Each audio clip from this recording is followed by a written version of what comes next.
And welcome back, guys. We're starting this video off roughly after the end of the last video. I actually just peed, so that shows you how much from the last video it is, literally like seconds. But we don't have an exhaust. It's an adjusting exhaust. So let's take some of this 4-inch stuff and make what we need. Got the straight, got the 90, which I can cut into 245s. I got the V-band, and I actually have a leftover wideband flange, or wideband bung, excuse me. So what I'm gonna do is I'm gonna steal the AEM X series from the 240 for right now. I'm just robbing that thing of all of its parts, it seems like. I have an old AEM, just, what are they, the Yugos or whatever they're called, that's been left over, just kicking it around, that needs just a new sensor. So I'm just gonna buy a new Bosch replacement sensor for it, use the X series in the Envoy, because I want the Envoy to be a little more high class, nicer parts, and I have everything for it just laying and ready to go. So that means I can get to tuning right away, get everything started. Like I said, shout out Snake Eater Performance, they're the best. I got injectors, I have pigtails for the injectors, we have all that ready. I need to get a fuel pump, and then like I was talking about previously in a different episode, I do have an air to water, let's see if it will focus. I do have an air to water intercooler down there, which would be rad to use. I might end up using it. I have the space and I could get it to work. And then I have a Trailblazer SS intake that I want to also start getting ready, because that's a lot of the stuff on that intake where I tap and stuff is just temporary. I don't like it. I want to try this one out. Never really had a Trailblazer SS intake. I think this would be pretty rad to use and see the difference. So I'm going to start getting that one prepped for boost, getting probably some fast rails or whatever they're called for it. Put the put the Snake Eaters into the fast rails on the TBSS intake, swap it all in at one time. I know it runs and drives now, everything's good, still tinker with it over the next few days, but that also means it's time to start getting this guy back together, because now that I can keep dailying the Envoy while I build it, I can actually focus on building the 240 and getting it to be what I wanted it to be, getting the Link and all of its parts back in, getting the 240 running, driving, back out on the track, back out on the street. What I missed the most is just driving that car and beating the crap out of it. So like I said, we're gonna start this video off getting some exhaust on so the Envoy's ready. So let's jump into that. So obviously got this V-band on and snugged up. Best idea, snugging these up pre-hand, hair on me for my dog, because then that way nothing is gonna move, clock, anything like that. I do want to run this wastegate, the 60 mil, into this and have it merge, so I'm gonna need a 2.5-inch flex there. So I got this straight to this 45, which was last night's project. It came out decent. There, that's it.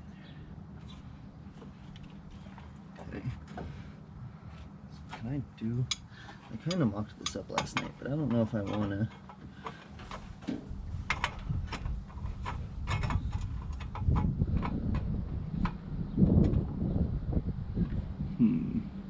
I wonder. You can probably see what I'm getting at here. I'm trying to go out and over and end up somewhere down there in the fender, and then obviously I want to turn and kind of tuck in over there too, but it's gonna be really close and tight down over there, so we'll worry about the fender first. I know I could weld this.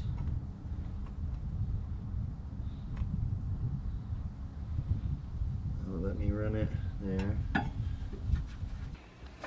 I did spend a good amount of last night fitting this guy up, which it's not gonna want to focus on, of course. But yeah, got that guy nice and prettied out, just some decent little welds. We're gonna go ahead and get the rest of this fabricated, at least the beginning section of the exhaust, something for the O2 sensor to ride in and to get a sensor reading off of. So I need about 12 inches off the turbo roughly, and then whatever I can fabricate down and under. I only had 190 and then 4 feet of stainless straight pipe. So I've already used like, I think 2 inches off of this. So we still have plenty left. I'm gonna go ahead and get this laid down right here, because as we all know, I stand on all my stuff to cut it with cutoff wheel, because I don't have an actual good vise and table yet, which I'm gonna be redoing this whole section for fab stuff, and when I do all that, we'll do like a garage rehab series for myself of getting rid of the Harbor Freight table, building a better table and setup so I can keep myself cleaner, organized, etc. But instead of rambling, let's get out to the Envoy and let's start fitting up these pieces and seeing exactly what we can make happen.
So, I cheated and put you on a spinny chair here. I am no fabricator by any means, but we went ahead and cut that piece. You saw GoPro footage out there. We're gonna go ahead and get this started. I usually either use a red tungsten or a chartreuse green tungsten laser, which are great. I love these. FUPA 12, because I'm trying to get some gas coverage on this one. Like I said, no professional fabricator or welder. I taught myself how to do everything I know how to do.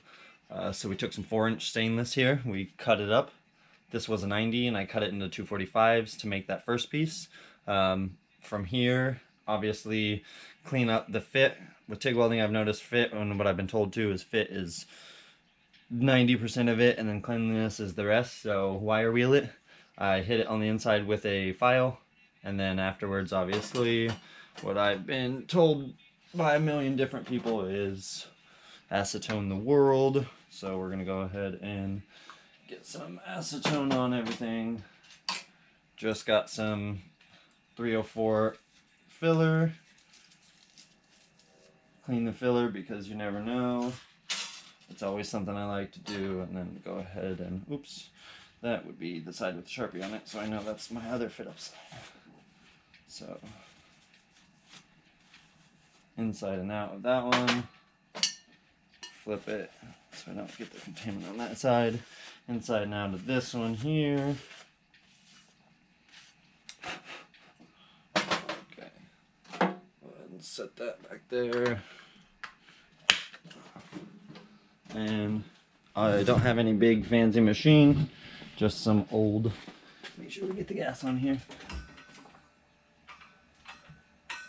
There we are. 35, why not? Just some old Lincoln 185. She does the job.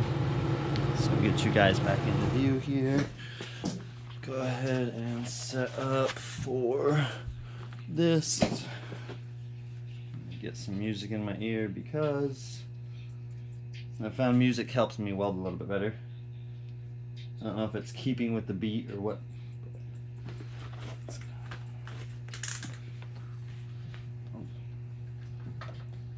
Ooh. I always forget to crack my gas valve when I first start my machine, so it always just is stuck with a bunch of gas in it.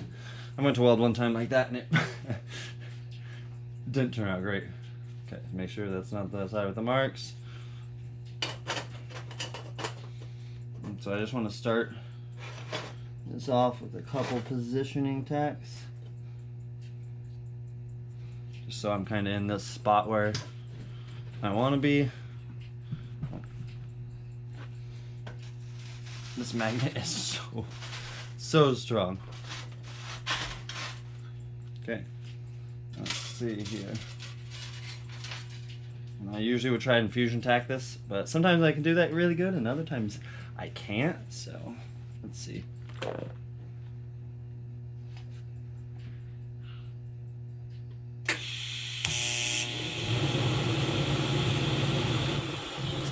I'll go your tack measure and get the bit to show.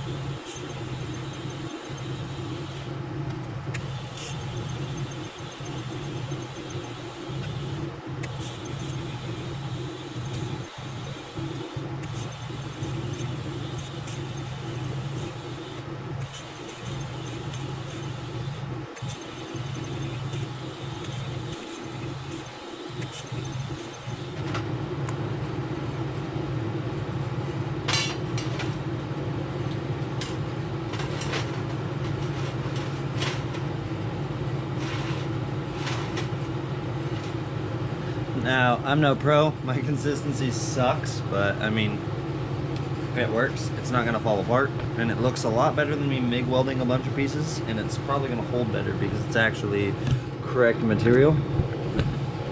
Get you guys off there, and oh, probably don't want to spin that with my hand.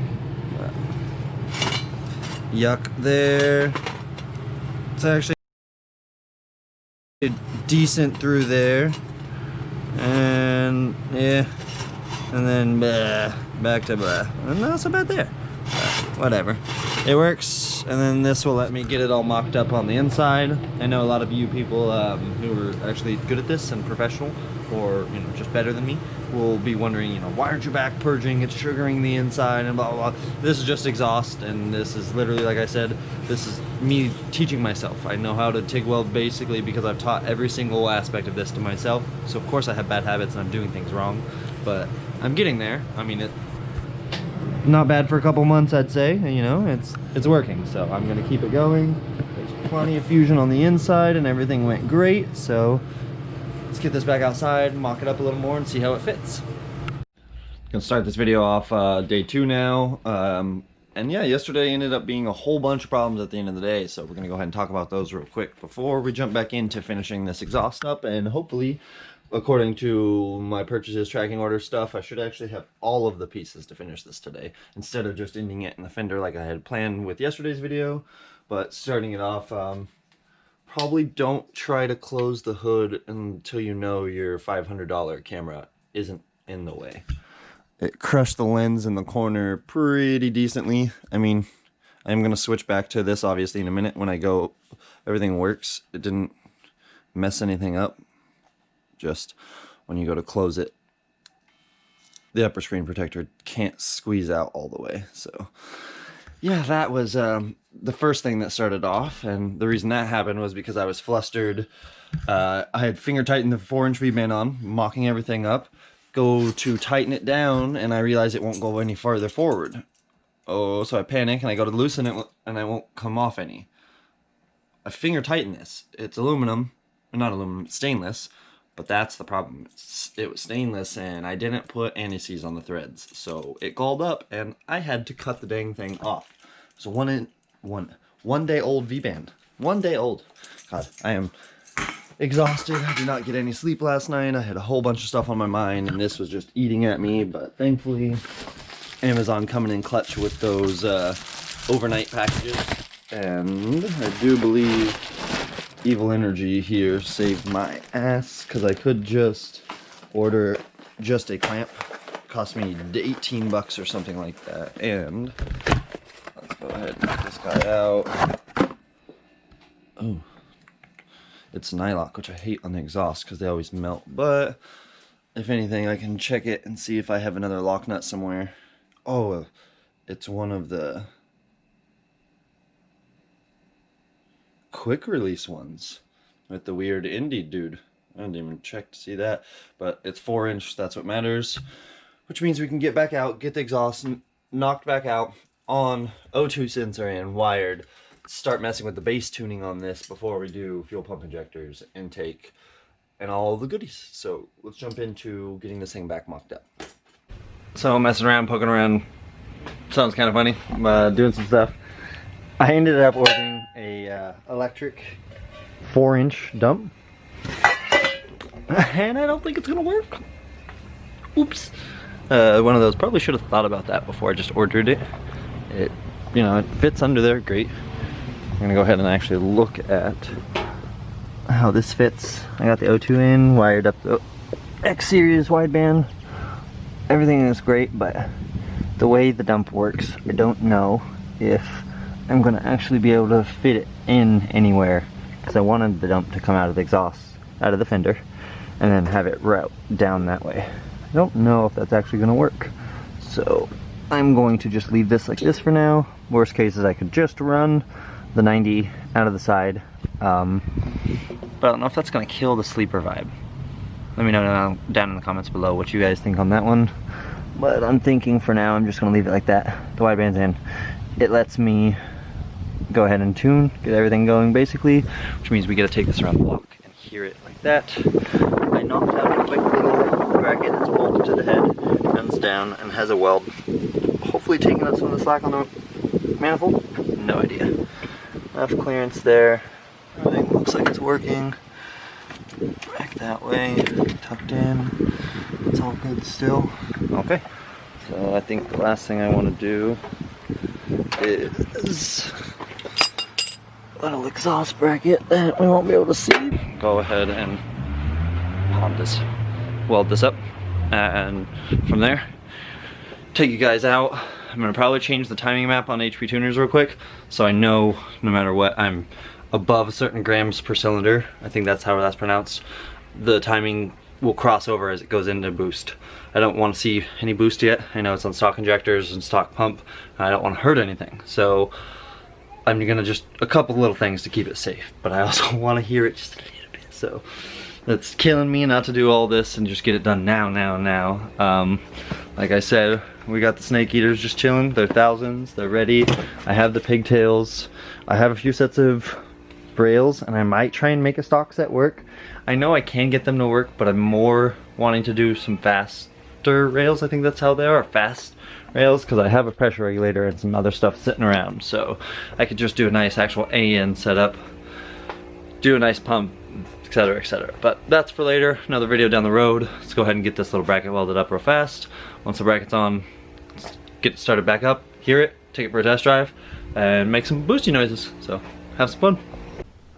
Yay, this view again while I go ahead and load this tune.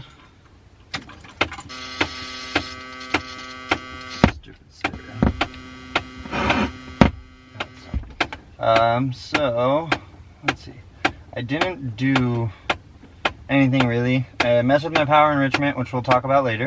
And I went into my low octane and my high octane. I matched the two maps together, and then I basically, if you've been following the channel a little bit, you saw the turbo fox body.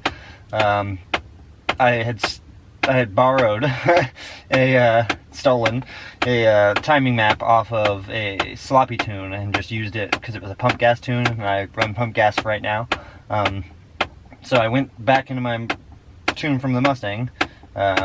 Sorry, I'm reading as I'm doing this, but I went back into the tune and I just copied the timing over. I beat the crap out of the Mustang constantly and it never blew up. It's a great thing, right? So that means it must have worked. So I copied it over where I noticed a crossover from my out of boost and coming into boost was that one, the correlation. I'm probably not explaining that right, but basically this thing runs way better normally in A than the Mustang did, and so I saved that part of how this tune is. We're gonna try and fire it up now.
watching oil pressure, watching temp, voltage, you know, the usual. It is loud, very, very loud. It's louder than sin. Especially getting into it at all. It's just super noisy, but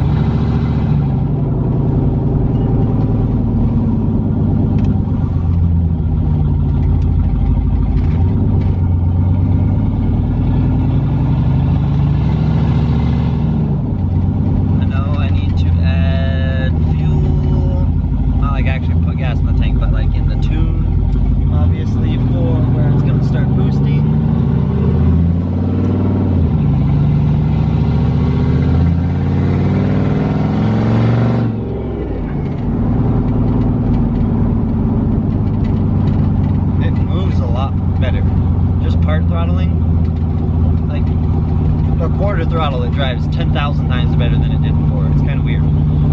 It's so loud. Let's see.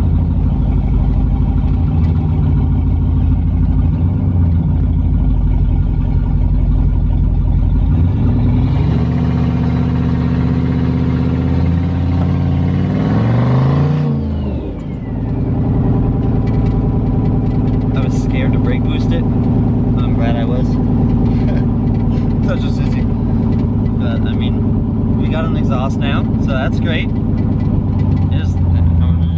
just gonna click it in neutral here and give it a little blip, see how it sounds.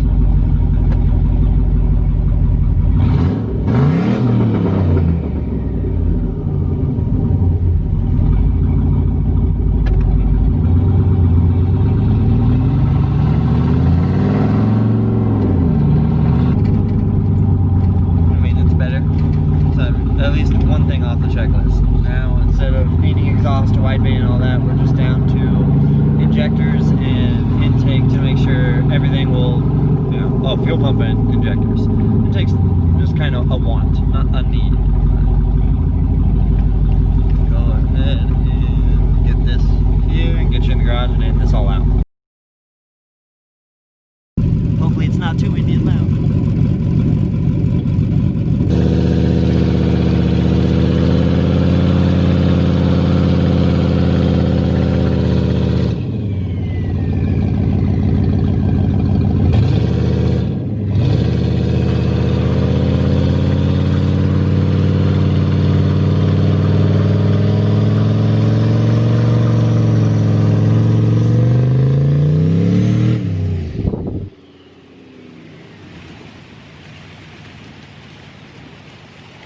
So that was one of the lamest burnouts I've probably ever done in my life. I mean, it spun. Once it came in a boost when I started to walk away.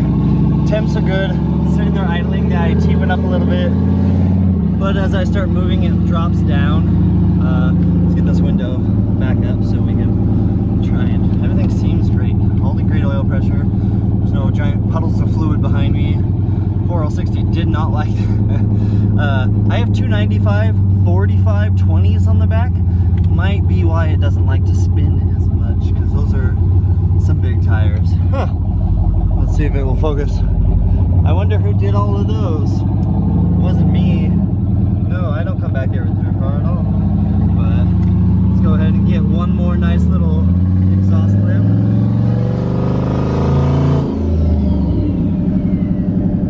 It's actually fueling. That was like a, geez, that was like a high 11, low 12. I mean, I wasn't obviously, that was part throttle, barely even getting into any boost, but I want to actually boost it so bad, but the ITs are high right now, so I'm not going to. Now we're going to get home. We're going to end this clip out, and then I will see you guys later. So with the chop boy, just chopping away in the back, loving the Envoy. A little bit of tuning was done. We got some stuff working. I did steal the AEM for the Envoy from the 240, but I have a Yugo. I just need to get another Bosch for it. Speaking of the 240, all the parts and all the stuff slowly dwindling away. Still have to get the manifold and everything on there. It's still there. Just lost a little bit of the motivation I had for it, like I did when I got the Cummins truck running and driving. I just kind of let it sit. So I want to focus on finishing stuff instead of letting stuff sit like that. So the Envoy is to a point where I need a fuel pump and injectors, like I said. Then more tuning, more power, setting the two-step up the rest of the way because it's all in there. I just need to plug the activation wire to a switch, etc. But I'm rambling now. If you haven't, make sure you like, comment, subscribe. That's a big thing. Tell a friend, share it, do whatever you want really, but we're gonna let you guys go. Average Joe channel out.